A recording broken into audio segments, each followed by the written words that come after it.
Our fourth question of the day, Dr. Leah. A woman says, my husband gets in the mood after a glass of wine, but then he has trouble with his erection. It sounds like catch-22, right? Is there anything he can do to perform better with alcohol?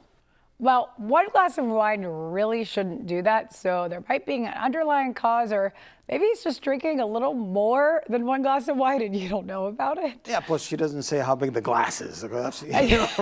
Yeah, if your glass is 25 ounces, that might be a problem. There you go. Measure your glass, people. So how does alcohol affect sex? Well, short-term erectile dysfunction can happen after consuming really any type of alcohol. Alcohol depresses the central nervous system and slows down the transmission of information between the brain and the penis, causing a decrease of sensitivity in the penis. Alcohol is dehydrating and can lead to increased levels of the hormone called angiotensin, which actually narrows the blood vessels and limits the blood flow to the penis. Alcohol can also cause a drop in circulating levels of testosterone, which leads to a decrease in nitric oxide production that helps relax the blood flow in the penis. But again, I have never seen an instance where this really happens after only one glass. You know, so this gets me thinking, is there a relationship between alcohol and erectile dysfunction? Well, many studies have found that men who drink 1 or 2 glasses of alcohol a day may actually have a lowered risk of erectile dysfunction. Remember, alcohol is a vasodilator.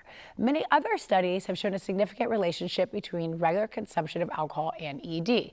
And that's not counting what chronically consuming large amounts of alcohol can do to your body, like damaging your nerves, raising the risk of cardiovascular disease, and damaging blood vessels. Dr. Lee, before I go on to ask you about wine, you mentioned a vasodilator.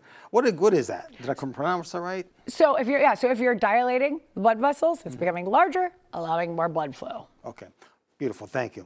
Is there anything to counter the wine?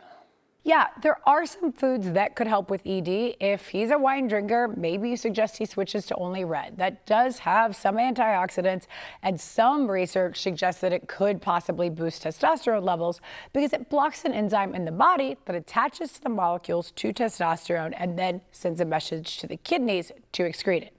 However, most of the research indicates that any alcohol is bad for you, so don't load up on the red wine.